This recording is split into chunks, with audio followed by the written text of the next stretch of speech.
Well, I'm back up here. I thought two short messages would be better than one long. It'd give y'all a little break, right?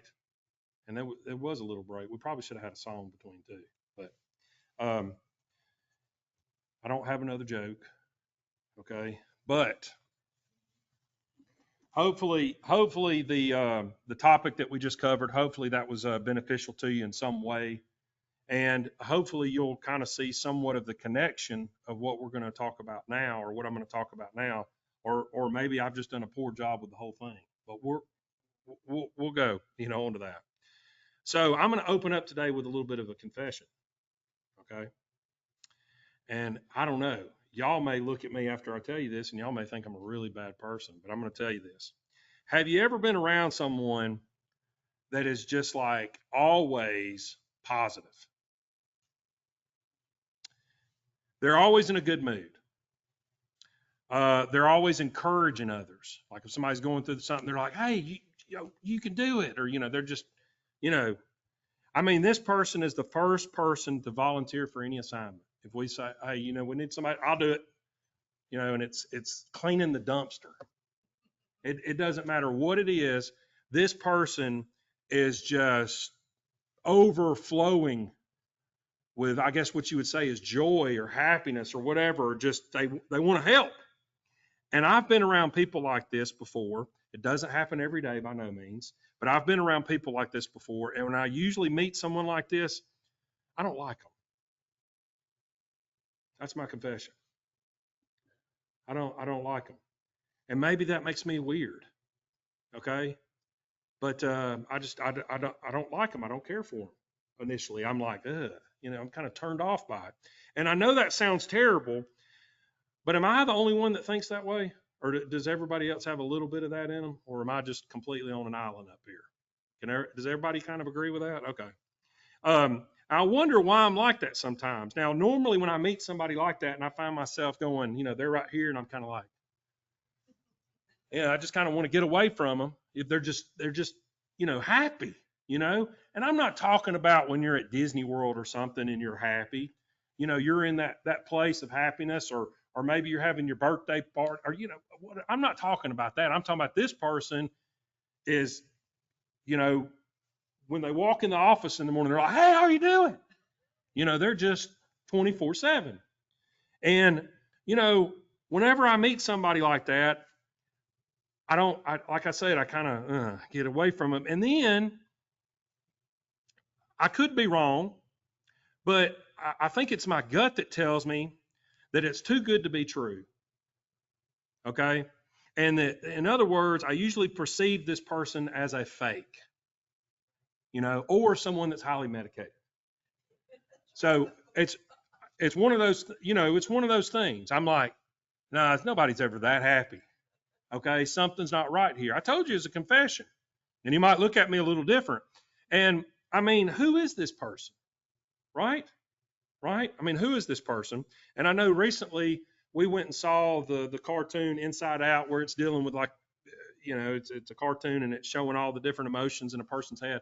And I guess if this was that person, it would be just the person that just they're never angry, they're never upset, nothing. They're just happy all the time, right? And luckily, well, I say luckily, you don't meet a lot of people like that, do you? Okay. Now, some of you might can relate, or I might be, like I said, on an island here. But the few times I have met such a person, I guess at some point I think to myself, I look at them and I think, I really I don't want to be around that person. But then I think to myself, all right, Ben Franklin, you're being rude. You're being ugly.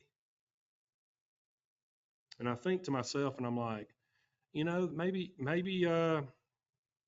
this person is genuine. Maybe they're not a fake. Maybe that's really how they are. And then a few seconds later, I go, no, there's no way. Okay. And I'm like, no, I don't want to be around them. Now, you know, then like I said, am I being rude? Maybe it is. I could ask my brother Blake, and he would probably say, yes, you're being rude. Right? Am I? No? Okay, well, but man, I'm feeling good now. Feeling pretty good. I'm not on an island. I think we're all on the same thing. Now, for this message, I want you to take that type of person. Okay, that person that's just, you know, awesome. That kind of just you want to get away from.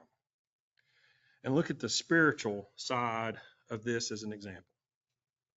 Okay. Now, and I'm hoping that I do a good comparison here. Let's go to Matthew chapter 13. Matthew chapter 13, and we're going to read verse 24 and through 30. And he put another parable before them, saying, the kingdom of heaven is compared to a man who was sowing good seed in his field. But while men were sleeping, his enemy came and sowed tares among the wheat and went away. Now when the blades sprouted and produced fruit, then the tares also appeared. And the servants came to the master of the house and said to him, Sir, did you not sow good seed in your field? Then where did these tares come from? And he said to them, a man who is an enemy has done this. And then the servant said to him, do you want us to go out and gather them? But he said, no, lest while you gather the tares, you also will uproot the wheat with them. Allow both to grow together until the harvest, and at that time of the harvest, I first will bind them in bundles to burn them and gather the wheat into my granary. Now, I don't have a little garden this year, but every year when I have a garden, I plant some tomatoes and jalapenos and all that good stuff. And when I go out there and plant those tomatoes and those jalapenos and stuff, I plant a tomato right there. But it never fails, after I've been watering it or whatever, over a period of time, weeds start popping up, all in that garden. And I didn't plant no weeds, Khaki. I didn't plant them. And I'll get out there and pull them up, and then at some point, when I'm pulling them up, I will mess up one of the roots for the tomato plant. I'm, oh no, and I'll push it back down and kind of repat dirt around it because I don't want to disturb the tomato plant, right? And that is exactly this parable that we look at here, the wheat and the tares, right? Now, I'm certain this isn't the first time you've heard or read this parable. I know it isn't. But here's my question. What if you're a tare? What if I'm a weed? Is there anything you can do about it? Does God allow tares to repent and change into wheat? I mean, think about it for a moment. There is a question that hopefully you will be able to answer at the end of what we speak about today. Do tares know they're tares? Or do they believe they are members of God's church? They believe they're wheat. And for the sake of the parable, like I said, do they think they're wheat too? Or do they think they're part of God's family? Do tares know they're tares? Throughout the Bible, there are some characteristics of enemies of God's church, which I thought we'd go over today. Which are tares, or enemies, or weeds, whatever word you want to use, right?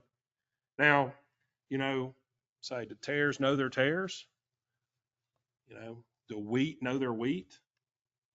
Safe to say, there's probably a lot of wheat that thinks it's wheat and it's a tare, right?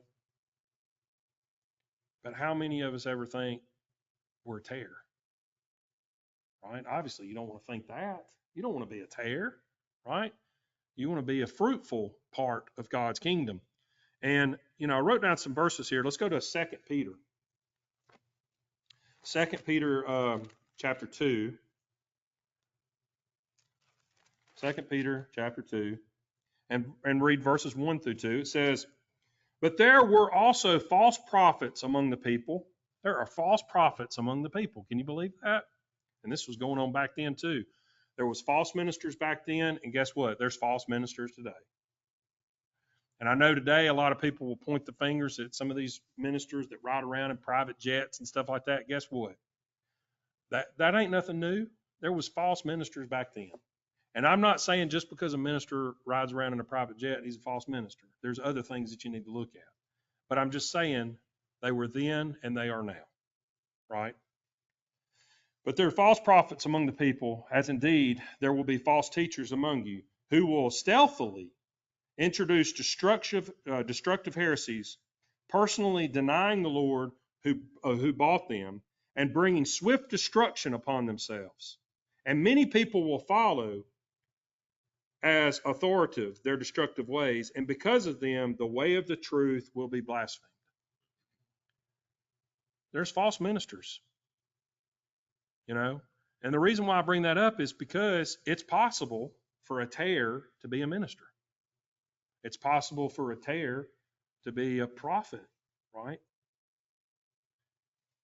We have to be on guard for false teachings and teachers. When you're trying to follow God, you're going to come across some false teachers, right? You're going to. When you're trying to follow God, you're going to come across some false teachings because you're searching. And from time to time, but this is where being grounded in our faith is crucial and going back to the source, right? And prayer and meditation. Tares seem to be a way that Satan attacks the church. Remember in the parable, an enemy has done this. Sprinkled those weeds, right? Now, I've planted a garden many times, and I don't think anybody's ever went out in my garden and planted weeds. Now, I'm being that sarcastically. But in the parable, this is exactly what has taken place. Satan has planted tares in the garden, or in the harvest, so to speak. Let's go to Matthew chapter 7. Matthew chapter 7 and verse 15. Let's read another characteristic here. So, you know, we have false ministers, false teachers, right? That's what the first verse we were talking about was the false prophets. And we also, in Matthew chapter 7, let's read a little bit more, and it's going to kind of lay back down on the same thing we just read. But in Matthew chapter 7, beginning in verse 15, it says, "Be aware of false prophets who come to you in sheep's clothing, for within they are raving wolves." So these are individuals that appear as ministers, but inside they're raving wolves. They're raving wolves. "You shall know them by their fruits. They do not gather grapes from thorns or figs from thistle, do they? In the same way, every good tree produces good fruit, but a corrupt tree produces evil fruit. A good tree cannot produce evil fruit, nor can a corrupt tree produce good fruit. Every tree that is not producing good fruit is cut down and is cast into the fire. And therefore, you shall assuredly know them by their fruits. Not everyone who says to me, 'Lord, Lord,' shall enter into the kingdom of heaven, but the one who is doing the will of my Father who is in heaven." And in verse 22, "Many will say to me in that day, 'Lord, Lord, did we not prophesy in your name? Did we not cast out demons in your name? Did we not perform many works and powers through your name?' And then I will confess to them, 'I never knew you. Depart from me, you who work lawlessness,'" or iniquity. So another trait of a tare is lawlessness.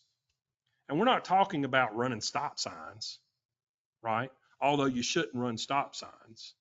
We're talking about God's spiritual law. We're talking about God's way of life, that form of lawlessness, right? "I never knew you. Depart from me." It appears tares want to appear to be doing God's will, but not all of it, because they live a life of lawlessness. You know, it's what we look at as some people refer to it as what is the word? It'll come to me in a minute, but we're told to examine their fruit. A minister of God teaches love, cooperation, and obedience. But God's way. A false minister might voice those things, but the actions will promote hate, division, and of course, disobedience. Now, you're never going to have a Tare that's a minister get up here and say, hey, guys, we're doing away with the Sabbath. Now, you might have that if they're making a complete change, but don't look for it to be something like that. It's going to have to be a lot more subtle, right? It would have to be more subtle. And those are just some of the ways in which a Tare might express their way of being disobedient. And I know these last two verses that we read were ministers, but this is also something for what we would say just lay members, of the congregation. Now let's talk about judgment. Let's go to John chapter 8. John chapter 8. And in John chapter 8, and begin in verse 3. John chapter 8 and begin in verse 3. And it says, then the scribes and the Pharisees brought to him a woman who had been taken in adultery, and after sitting her in the center, they said to him, Teacher, this woman was caught in the very act of committing adultery. And in the law, Moses commanded us that those who commit such a sin should be stoned. Therefore, what do you say? Now they said this to tempt him so that he might have cause to accuse her. But Jesus stooped down and wrote on the ground with his finger. And as they continued to ask him, he lifted himself up and said to them, let the sinless one among you cast the first stone at her. Now, we've heard this before, and it's a powerful example of just how intelligent and how smart and how compassionate Christ was. Right there. Circle of people around him, ready to stone this woman. Probably everybody that was around there was going, and what does he do? The exact opposite. The exact opposite. In verse 8, and again he stooped down and wrote on the ground. And there's been all kinds of commentaries about what did he write? Was he writing their sins? Was he writing? We don't know. We don't know. But we know he wrote something. And after hearing this, they were convicted. They were convicted. And each one by his own conscience, and went out one by one, beginning with the older ones until the last. And Jesus was left alone with a woman standing in the center. And when Jesus lifted up himself up and saw no one but the woman, he said to her, Woman, where are your accusers? Did anyone condemn you? And she said, No one, Lord. And Jesus said to her, Neither do I condemn you. Go and sin no more. Now, this group of men, obviously, they were being judgmental. And Christ, writing on the ground and asking that question of whoever's without sin cast the first stone, it convicted their own conscience. Now, if they're tares, that also lets you know that a tare can have a conscience. That a bad person can sometimes go, I shouldn't be doing this, right? We must not forget that we have more to gain by judging ourselves than others, right? The focus in our life, the focus in my life, the focus in our journey, your journey, should not be on others. It should be on yourself. Where are you? What are you doing? What should you not be doing? Why are you doing that, right? Those type questions. Those are the more, that's the judgment that you stand to gain and benefit more from, because the one day being in God's kingdom. Christ goes on in verse 15 to say, you judge according to the flesh. I judge no one. You judge according to the flesh. I want you to think about that for a moment. When we judge others, the only way that you and I are able to, the only way I'm able to judge you or you or you is really by the flesh at this current state. I'm not Christ. So I can't judge a man's heart or a woman's heart, right? He could. But when we judge ourselves with God's help, we can judge deeper than just the flesh. We can get to the root of the issue. I'm not going to go out on a limb and say that when you judge yourself, you can do it perfectly, but you can do it better than you can judge someone else. Because you can, if you're being honest with yourself, you can get deep on some stuff. But there still may be things that you or me are not capable of judging ourselves on. And one day, Christ will be able to fulfill that. I know we often hear you shouldn't judge, and that's correct. But really, it's because I want you to think about this. Oh, you shouldn't judge. You know what? Really, the reason why that is because you can't judge. You're not capable of it. I'm not capable of it. You think about it from that standpoint, it's not, oh, you shouldn't do that. No, you can't. You're incapable. We are at this time. The only person that you can somewhat judge is yourself. It's the only one. And when we think about that, and I know we talk a lot about that before Passover, but really it should be a daily thing, a minute thing, a several times a day thing, right? And it's something that their conscience, they walked away. They walked away, you know, and it's something hopefully that we don't have as a characteristic, because that is a characteristic of what? A tare. Of a tare. Let's go to Acts chapter 5. Acts chapter 5.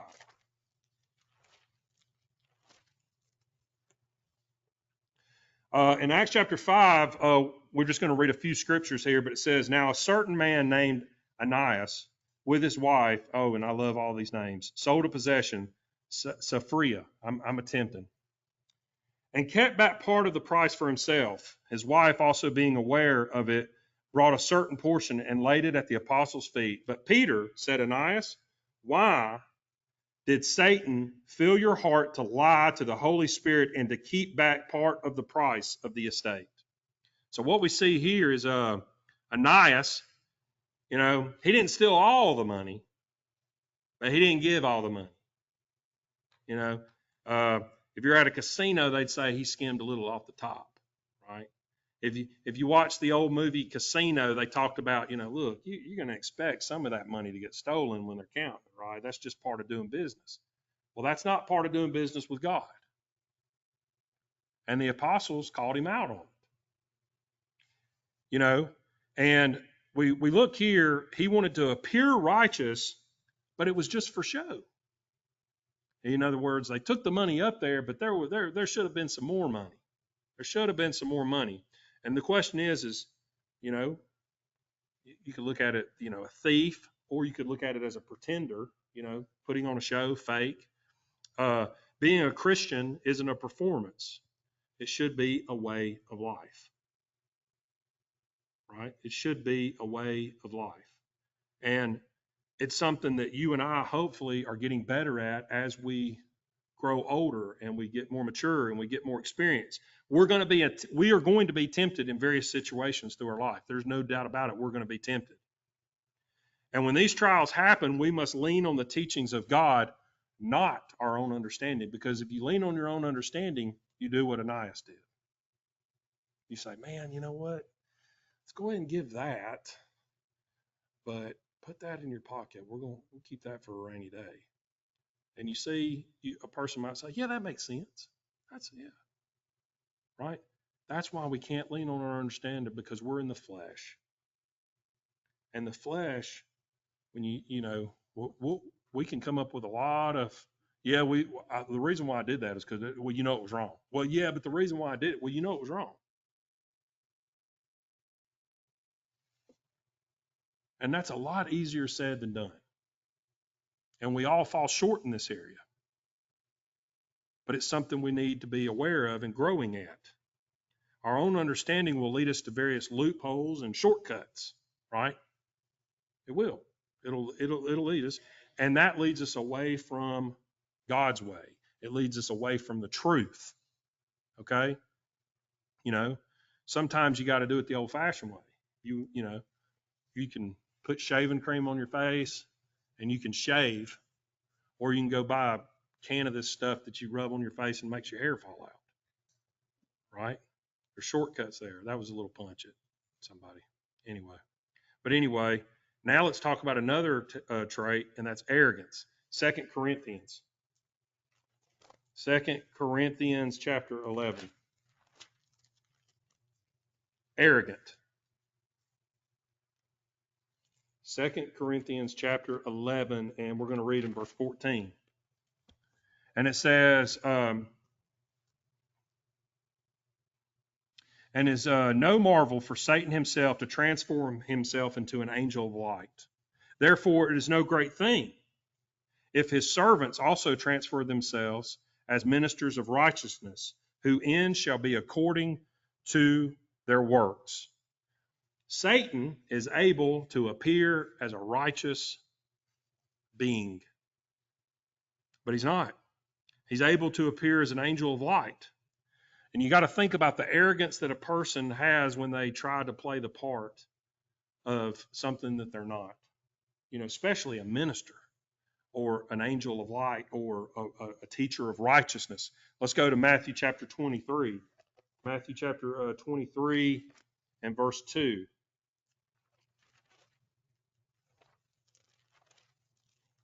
Matthew chapter 23 and verse 2. And this is angels or Satan is able to appear as an angel of light. Then we look at Matthew chapter 23 and verse 2, and it says, "The scribes and Pharisees have sat down on Moses' seat as judges. Therefore, every judgment that they tell you to observe to do. But do not do according to their works, for they say and do not." So in other words, they say one thing, and then they go out in the market, they do something completely different. They don't walk the talk, in other words. "For they bind heavy burdens and hard things to bear, and lay them on the shoulders of the men, but they will not move them one with their own fingers." Right? They do all the work to be seen by men. They make broad their, and I can't even say this, phylacteries, and enlarge the borders of their garment. This is things that they would wear on their garment, tassels and gold and things like that. They would have their uniforms on, so to speak. Everybody, oh look, here comes the Pharisee, here comes the priest, here comes the men of God. Flashy. And they love the first place at the suppers. They love the first place at the suppers. Think about this. And the chief seats in the synagogues. There's going to be a big dinner. Oh, we got to put the minister up here on top of the stage where everybody can see him. Right? And the salutations in the marketplace. And to be called men, rabbi, rabbi. So when they're walking around in public, they love it when people go, rabbi, rabbi. We have some of that today with another religion. And it's Father, Father, Father, right? And we'll read about that. "But you are not to be called rabbi, for one is your master, the Christ, and all of you are brethren. Also, do not call anyone on earth your father." Do not call anyone on earth your father. "For one is your Father who is in heaven. Neither be called master, for one is your master, the Christ. But the greatest among you shall be your servant." True leaders of God have a servant type mentality. Servant. They're not trying to get the first seat at the biggest table. They don't want to be acknowledged by all fancy garb. They don't want to have, name or what's the titles, and those things, because they're a servant.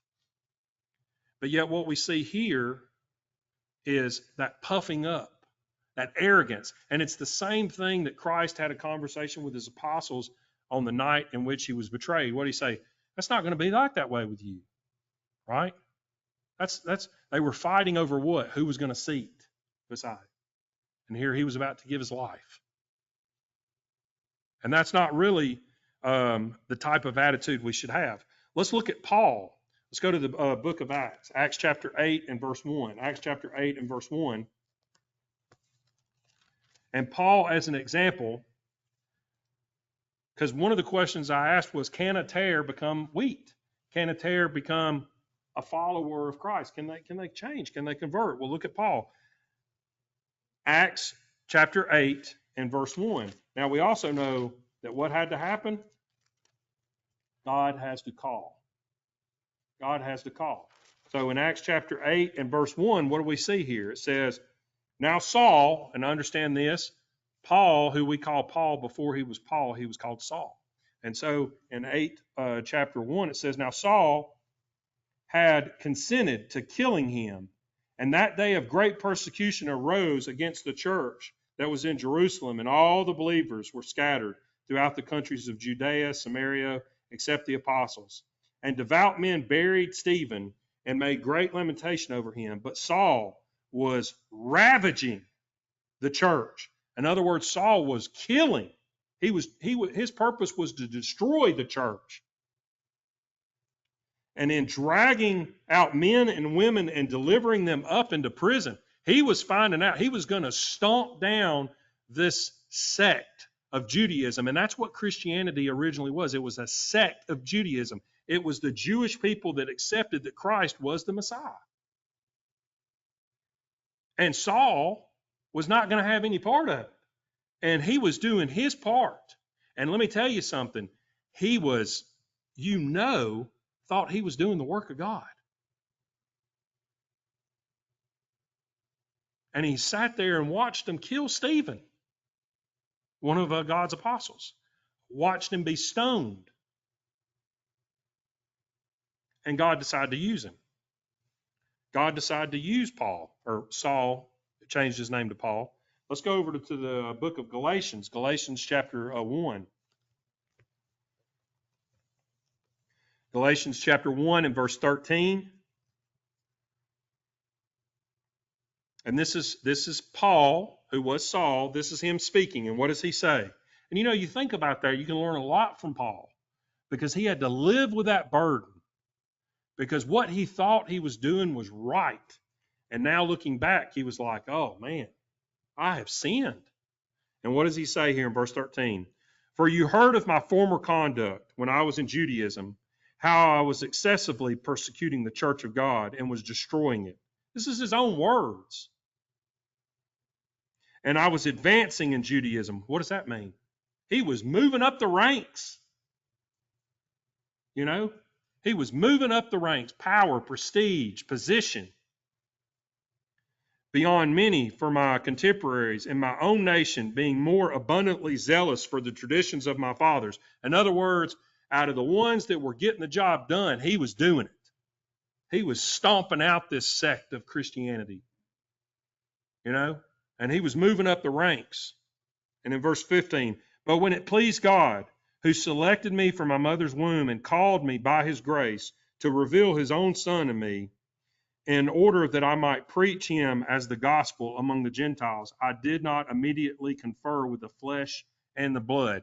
In other words, he ignored God's call there, didn't he, for a minute? And what do we know that what God did? God made him blind. He blinded him. But the point there that we get from that is going back to the previous question. Who converted? Who called Paul? God did. It wasn't Stephen's, last words looking at Paul saying, why are you doing this to me? No, that didn't happen that we know of. It was God the Father called him and opened his eyes. And when he opened his eyes after he was blind, if I'm not mistaken, I think it was for 3 days, he began to understand the truth. And now he looks back here and, I would say, Paul was an enemy to the church shortly after the death of Christ. He was a Tare and didn't even know it. He was a Tare and didn't know it. In fact, he thought he was doing the work of God. But God chose to use him.